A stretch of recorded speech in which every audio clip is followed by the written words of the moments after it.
რა არის შავი მთვარე, რა არის თეთრი მთვარე. ეს ჰიპნოზის ჩემი კვლევებით, წიგნებით, უამრავი ინფორმაციით მივედი აქამდე, რომ მართლა ეს ორი ენერგია არის ყველაზე მთავარი, მაგრამ კიდევ უფრო მთავარი ეს არის ელენას ენერგია. შავი მთვარე ეს არის ანარეკლი უბრალოდ. კარმული კუთხით რა არის ეს თეთრი შავი მთვარე? სულიერ ვიბრაციებში ზევით, თქვათ, როგორ ხედავ სული ამას და როგორ ხედავთ უკვე ჩვეულებრივ გენეტიკურ გზავნილებად. აი ამ შავ მთვარეს. რა არის ეს შავი მთვარე? ახლა სულიერი გაგებით. პირველად სად ვიწყებთ კლასიფიკაციას? ეს იცოდეთ, რომ ერთი წერია შაბლონი, მაგრამ არ არის აუცილებელი, რომ ყველა ამ შაბლონში იჯდეს. შემდეგი ყველაზე მნიშვნელოვანი არის, რომ თვითონ იპოვოს ეს შავი მთვარე ადამიანმა. სად აქვს ეს ენერგია? მას აქვს ძალიან ინდივიდუალური ისტორია, ძალიან ინდივიდუალური კარმა და ინდივიდუალური ოჯახური გზავნილები. ამიტომ ჩვენ ახლა თუნდაც მე ჩემ ვიდეოებს რასაც ვდებ, ეს არის შაბლონი, ანუ რაც 90%-ში გაბნეულად აი ესე ვლინდება. ყველაფერს ვამბობ, რაც ამ ენერგიასთან არის დაკავშირებული, მაგრამ ინდივიდუალურად როგორ ჯდება ადამიანში, მე ეს არ ვიცი. შემდეგი არის შავი მთვარის ზონა, რომ გვაქვს ორი ენერგია. ერთი არის, რომ ადამიანი ბრმად მიყვება ამ ენერგიას და საერთოდ ვერ აცნობიერებს, რომ იქ არც გამოცდილება არ აქვს პოზიტიური, კარმული უკვე აქ ამ შემთხვევაში. შესაბამისად, არ იცის სწორად როგორ იმოქმედოს. შესაბამისად, არ იცის ის მთავარი, რაც ამოძრავებს, რის გამოც აკეთებს ამ ყველაფერს, ხო? ანუ მთავარი არის, რატო გვაქვს შავი მთვარე, რისი მიღება გვინდა ჩვენ აქედან. ესე იგი, რაღაცის ძალიან დიდი ნაკლებობა არის. და ნაკლებობა აქ უკვე გადავდივართ წინა ცხოვრებაში. თეთრი შავი მთვარე ერთად მოდის. და ოღონდ როგორ მოდის, იცით, რომ გვაქვს ენერგია, რომ საერთოდ დავკარგოთ შავი მთვარის ენერგია, ანუ მე მეშინი ამ ენერგიის არ გამომდის. ტკივა, აქ მიღება მინდა, მაგრამ არ გამოდის და ვანებებ თავს და გადავდივართ ელენაზე. მაგრამ ენერგია ხო არის ამ შავი მთვარის და აქ უკვე ადამიანში და რაღაც კრიზისი.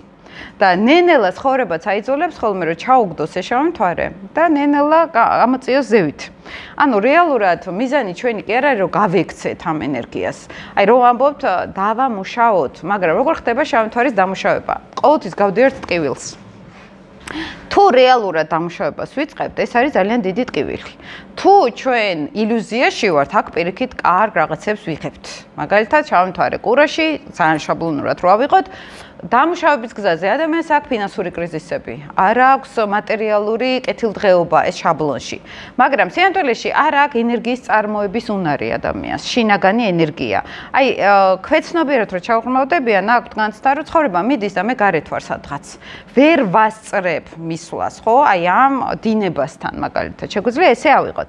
მეორე კუთხით არის, რომ მე ძალიან დრგუნავს ეს სიჩქარე და დინება. და ჩემინებით ვარ პასიურ რეჟიმში, ხო სიტყვაზე. პასიური რეჟიმი ეს არ გულისხმობს ფიზიკურ პასიურობას.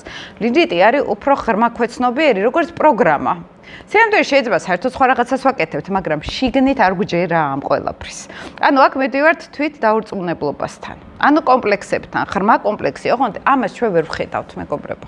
ეს არის როგორც იცით, აი ჩაწერილი პროგრამა და ამოუკიდებლად მუშაობს, ესე რომ ამოგიტივტივდება. უი, მე მგონი ეს ეხა დავიჭირე, ეხა ვიგრძენი, იმიტომ რომ როგორც წესი ვერ გრძნობთ ხოლმე. მაგრამ ძალიან კარგად გრძნობენ სხვები. მაგალითად, ნებისმიერი ლიტის ადამიანს მე ვგრძნობ, რა აქვს მას გამოსასწორებელი სიტყვაზე. და ხშირად როცა ჩვენ არ გვინდა ამ შავი მთვარის გამოსწორება, ხო? ან იზოლაციაში გავდივართ, იმიტომ რომ ყველა გარშემო გვიკაკუნებს, ეს შენ გამოსასწორებელი გაქვს. ვისაც შეუძლია კარგი კუთხით, ვისაც შეუძლია ცუდი კუთხით. აი, მაგალითად, ვიღაცა მოდის და ახლა მებრძვის, რატომ მებრძვის ვერ გავიგე. მე თუ სამყაროს ენას ჩავღრმავდები, იქ რას მიკაკუნებს ეს ადამიანი, მე უნდა მივხვდე ამას. სიამტვილეში არ არსებობს სრული ნეგატივი. ანუ ადამიანს რო გვერბძოდეს, მის ქვეცნობიერს ძალიან კარგი უნდა ჩვენთვის და როცა რეალურად ვიწყებთ ფსიქოლოგიურად ჩვენ თავზე მუშაობას და ნენელა რო ხვდებით, რომ აი ეს ლილიტის ტრავმა მაგალითად რაც არის, ხო? და ეს ყოველთვის ტრავმიდან წამოვიდა შავი მთვარის ენერგია. სიამტვილეში ის იყო იმის საჩვენებლად, რომ ჩვენ რაღაცას არასწორად უყურებთ, ან არასწორად ხედავთ, ან ზედაპირულად უყურებთ, რომ იმან მაწყენიანა და მორჩა, მაგრამ არ ვუღრმავდებით. რატომ მოხდა ეს ყველაფერი, ხო? და ჩვენ რო აი სიღრმე გქონოდა და კონტაქტი საკუთარ თავთან არ დაგჭირდებოდა ეს ადამიანები გარშემო, რომ მიგვეზიდა, ხო ხდებით რა? და აი თანამედროვე ასტროლოგია ძალიან კარგად ასწავლის ამ სიღრმეებს, რომ ესეთი რაღაცები აღარ მოხდეს ჩვენ ცხოვრებაში. ჩვენ უკვე კონტაქტი გქონდეს საკუთარ ქვეცნობიერთან, ვიცოდეთ სამყაროს კანონები, მოვერგოთ ამ სამყაროს კანონებს და საკუთარ თავთან დიალოგი შევძლოთ. აი ეს არის ძალიან მნიშვნელოვანი. არა ის საჭირო ხა ყოველთვის რომ მარტო ჰიპნოზე წავიდეთ და რაღაც ძლიერი. შეგვიძლია უბრალოდ ეს შავი მთვარის ენერგია ჩვენშიც დავიჭიროთ, ხო? და ოღონდ მე გასწავლეთ უფრო სწორად როგორ უნდა დავიჭიროთ ამ შავი მთვარის ენერგია. თავიდან ძალიან გვეშინია, აი პანიკურად გვეშინია ლიტის ზონის დანახვა. ეს ენერგია რო ავიღო, გადავაგდო, არ ხდება ეგრე. სერიოზულად უნდა მოვკიდო ამ ენერგიას ხელი და ავიყვანო უფრო ზედა ვიბრაციაში. როგორც წესი ჩვენ გაქცევა გვინდა ხოლმე ამ შავი მთვარისგან რა. მაგიტომ თუ უსმენთ ხოლმე ჩემ ვიდეოს რომ ამბობ რომ მე გადავდივართ ოპოზიციურ ზონაში აუცილებლად როგორც გაქცევა. და ერთი იცოდეთ რომ ლიტის ზონაში ყოველთვის ვარდებით ქვეცნობიერ დონეზე, ხო ოპოზიციაში გითხარით რომ ვარდებით. ჩვენ ყოველთვის გვეტყობა ნეგატიური ოპოზიციური ნიშანი. როგორც აი რომ ამბობ ხოლმე ლილიტ ლომს ეტყობა ლიტი მერწყულის სინამდვილეში ქვეცნობიერ დონეზე. რომ აი ეს ლილიტზე ინტელექტუალური მუშაობა ცალკეა, მაგრამ პრაქტიკულად ჩვენ თავთან არ აქვს კონტაქტი. აი ხა თქვენ მაგალითად პირველი დაინახეთ თქვენი თავი შიგნიდან. ხო ეს იყო.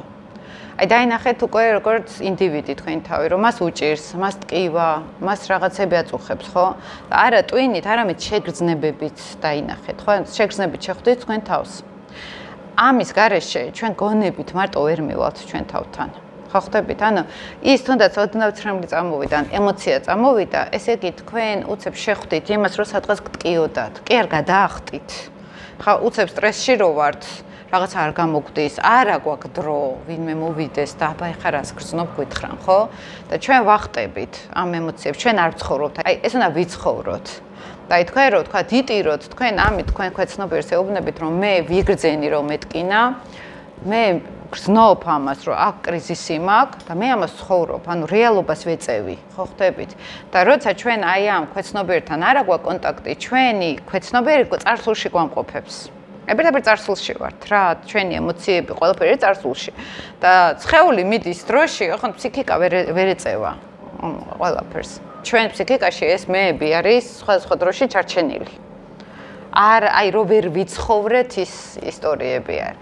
და ეს რო ვერ ვიგვაქვს დასამუშავებელი, ეს არის რეალურად ჩვენი ლილიტი ხოლმე, ხო ხდებით?